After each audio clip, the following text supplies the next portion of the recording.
Okay, so I found a really amazing documentary called 5G Apocalypse, and it's from over a year ago, or about a year ago. And the amount of information in this is unbelievable. I'm going to put a lot of clips at the end of this, but I encourage you to watch it. It's about an hour and a half long. There was one part of it where they did a study with 3 different people standing a foot away from a smart meter, and smart meters can be found outside of your home. They've been installing them without your permission and telling you that you have to have them when in reality you actually don't have to have them because they are very dangerous, because again, it's just another source of radiation that you are being beamed with. So all 3 of them, after 1 minute, their cell formation completely changed. So they were calling it the degradation of cells. And what happened to all 3 people is either the cells were clumping together and literally breaking off the walls of a cell. They were completely clumping together, which was caused one woman to have to step away after 45 seconds because she got a massive headache. So it just shows how dangerous it is to be near a smart meter for a minute long, let alone the amount of time that you are exposed to this stuff every single day. So there's another part. There's a bill called Senate 637 or 57. I'm going to put it in here. And that is a bill that passed to allow smart meters and to be installed everywhere, basically, or essentially. Okay, so the woman that was in Senate discussing the Wi-Fi and you know, all the cell phone signal and everything, the radiation that we are being exposed to, she said, it's not like it's just your cell phone every single day. And obviously our cell phones are in our hands 24/7, or they're in our pocket, or they are somewhere touching our skin. I've seen women put them in their shirts, and literally you're just asking for cancer at that point. But besides the point, so you have your cell phone that you're exposed to, you have Wi-Fi routers, multiple. If you live in a building or if you're in an office building, there's multiple Wi-Fi routers all over the place. You are being emitted with frequencies from satellites in the sky. You are being emitted now from 5G towers that are in your area. You are being emitted with this radiation from the LED lampposts that are on your street or outside of your bedroom window. You are being emitted by small cell towers that I discuss a lot. So it's not like it's only one form of radiation that you are being hit with. There are so many, and there are no safety testing. As I've mentioned before, there are absolutely no safety testing. And there's a scientist on this documentary that says this is one of the stupidest things humankind can ever have done, was to roll out this whole entire operation globally with no safety testing. Now, we know in other countries they have done lots of tests and things like that, and we know how bad it is, which is why some countries have actually banned the use of 5G.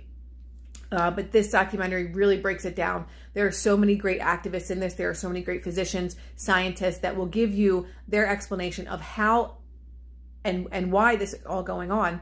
And like I said, notice liability, join my Facebook group so we can really get into all these different cities to send these out to city council members and these tech companies and all that stuff. Because it's only going to get worse, and you know that I am completely crazy about this whole thing.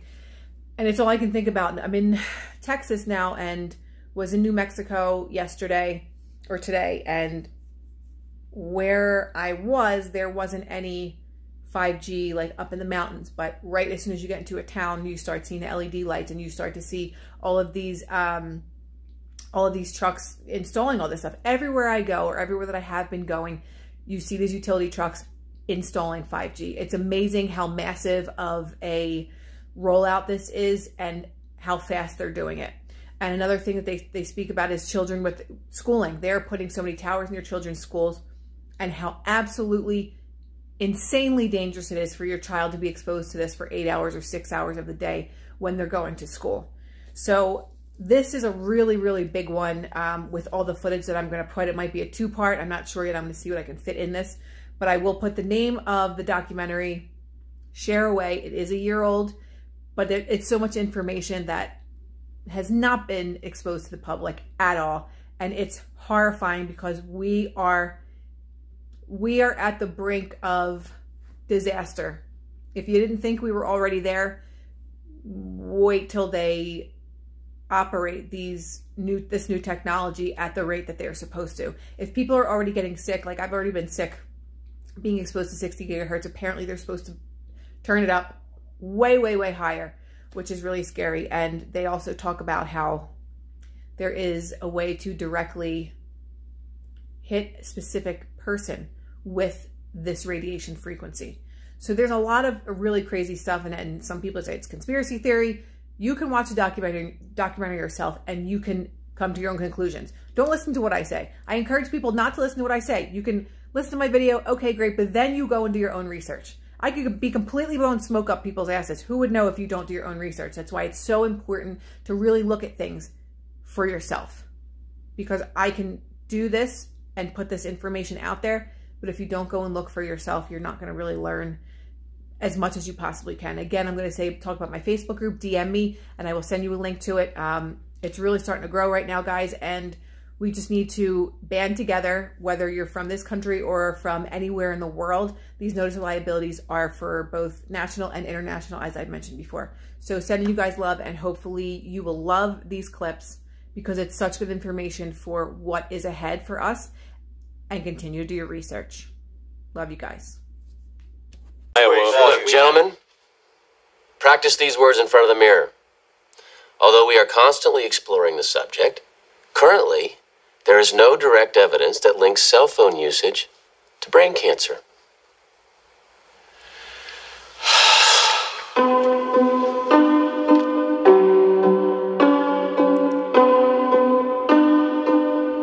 I'm Sharon Goldberg. I'm an internal medicine physician. I've practiced medicine for 21 years, and my background is mostly academic, internal medicine, hospital-based, clinical research, and medical education. Radiation.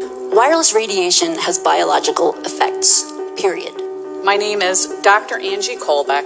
I've been reviewing the studies showing the impacts of wireless radiation on our health, and there are now thousands of studies showing the following adverse health impacts to wireless radiation: cancer, oxidative damage, DNA failure. Things like memory, dizziness, anxiety, brain fog. Headaches, nosebleeds, cognitive problem, exhaustion. We have evidence of DNA damage, cardiomyopathy, which is the precursor of congestive heart failure.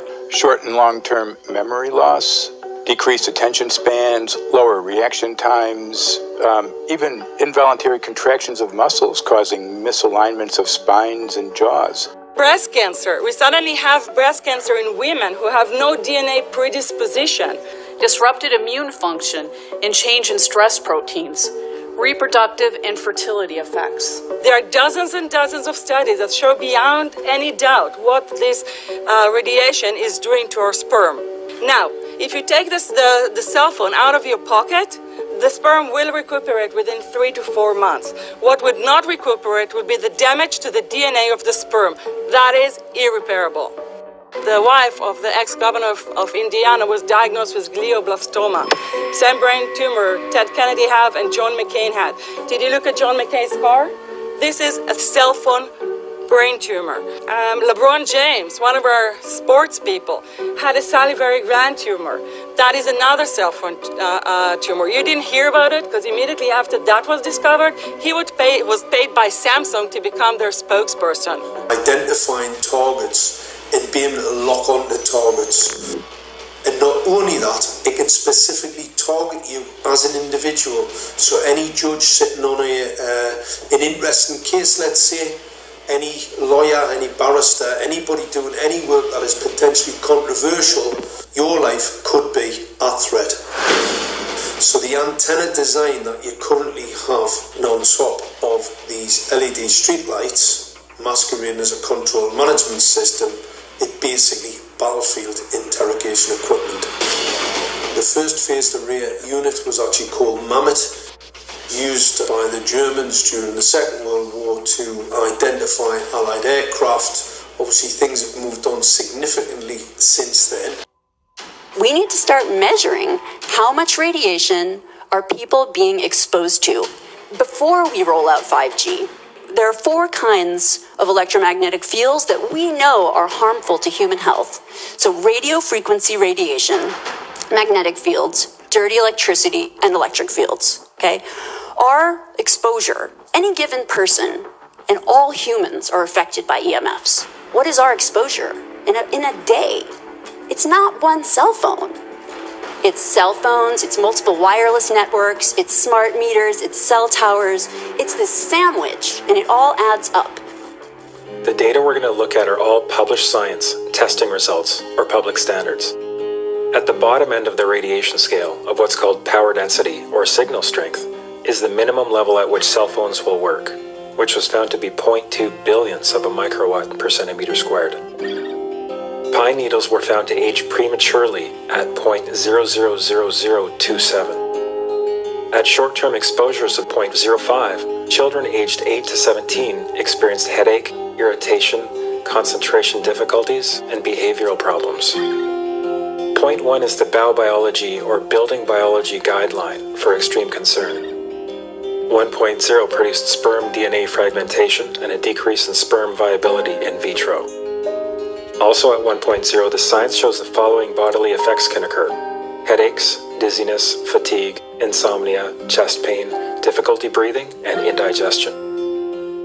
2.5 saw altered calcium metabolism in heart muscle cells. 4.0, changes in the hippocampus affecting brain memory and learning. And at 6.0, DNA damage in cells. So, where are smart meters on this list? Electrical Power Institute in December 2010 measured a single Itron smart meter with pulses up to 7.93 microwatts per centimeter squared. Our own testing indicated approximately 8.0 with 1 meter. These tests are at a close distance, approximately 1 foot away from the meter, but an infant's crib can be just as close on the other side of the wall where the meter or bank of meters are installed. Even though there are all these known health effects at levels far lower, Switzerland, Liechtenstein, and Luxembourg see fit to set the standard at 9.5. And China, Poland, and Russia, 10.0. This is the same level at which behavior has been altered, producing reflexes of avoidance following 30-minute exposures. A room of 12 smart meters, very common and even a conservative number in an apartment building, tested at 19.8 microwatts per centimeter squared. This is hundreds of times higher than levels which clearly indicate harmful effects. So, how can utilities and governments get away with forcing these devices on everyone? This is how. In Canada and the US and several other civilized countries, the safety limit is set at 600 to 1,000 microwatts per centimeter squared. This so-called safety limit is literally tens of thousands of times higher than levels which are known to damage health, according to peer-reviewed published science. Almost immediately, I had neighbours knocking on the door, talking about children bleeding from the nose. I had images posted on Facebook. And one neighbour in particular came to my door and mentioned the fact that since the LED street lighting had been installed, she was bleeding from the nose every single night. I thought it was unbelievable. However, I spoke to another neighbour who lived not far from the first lady who mentioned this, and she also confirmed that since the LED street lighting had been installed, she also had started to develop nosebleeds and had never had nosebleeds before in her life. That then put me on a journey to investigate. I measured microwave radiation levels from the transmitters on top of the LED streetlights. The basic 868 megahertz, it was significantly higher than the current Council of Europe 1815 resolution, which is a maximum of 600 millivolts. I've measured up to over 3,000 millivolts. 5 to 6 times higher than the guidelines. Significantly higher than the current Council of Europe 1815 resolution, which states that 200 millivolts should be the maximum. The Bioinitiative report states that it should be significantly less than that. So we've got the Council of Europe, that's, the international criminal courts are stating that, the learned judges have said that 200 millivolts, and I'm measuring in bedrooms in Gateshead, minimum 600 and up to 4,000. Does this mean that in 2020, 2021, when 5G is destined to roll out globally, that you're going to get those kind of readings everywhere all the time? Everywhere all the time. Worse than that? Worse than that.